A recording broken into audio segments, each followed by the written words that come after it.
24 ঘন্টার খবরের জের বিজ্ঞপ্তির ত্রুটি সংশোধনে তৎপর হলো কলকাতা বিশ্ববিদ্যালয়। ছাত্র অশান্তির জেরে মনোনয়নপত্র প্রত্যাহার স্থগিত রাখে কর্তৃপক্ষ। আর সেই বিজ্ঞপ্তিতে বিভ্রান্তি ছড়ায়। 24 ঘন্টায় প্রথম নজরে আনে সেই ত্রুটি।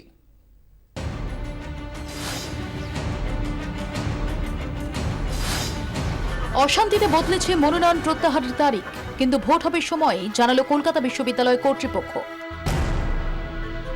কিন্তু তার মানে এই নয় যে আমাদের ইলেকশন শিডিউলটা 28 তারিখ হচ্ছে না, 28 তারিখ হবে। যেভাবে আমাদের ডিক্লারেশন হয়েছিল 28 তারিখই হবে। টিএমসিপির গোষ্ঠী সংঘর্ষে বৃহস্পতিবার উত্তাল হয় কলকাতা বিশ্ববিদ্যালয় ক্যাম্পাস। রাতেই ছাত্র সংসদ নির্বাচন নিয়ে বিজ্ঞপ্তি জারি করে কর্তৃপক্ষ।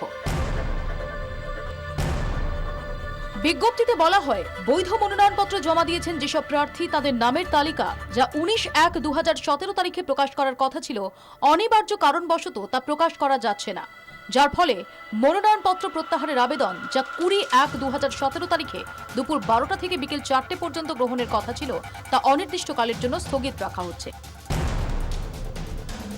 তবে কি ভোট প্রক্রিয়ায় স্থগিত করে দিল কর্তৃপক্ষ? বিজ্ঞপ্তি ঘিরে এই বিভ্রান্তি ছড়ায়। 24 ঘন্টা এই প্রশ্ন তুলতেই তড়িঘড়ি সক্রিয় হয়েছে কর্তৃপক্ষ। 24 তারিখ ওই ভ্যালিড নমিনেশন টাঙিয়ে দেওয়া হবে।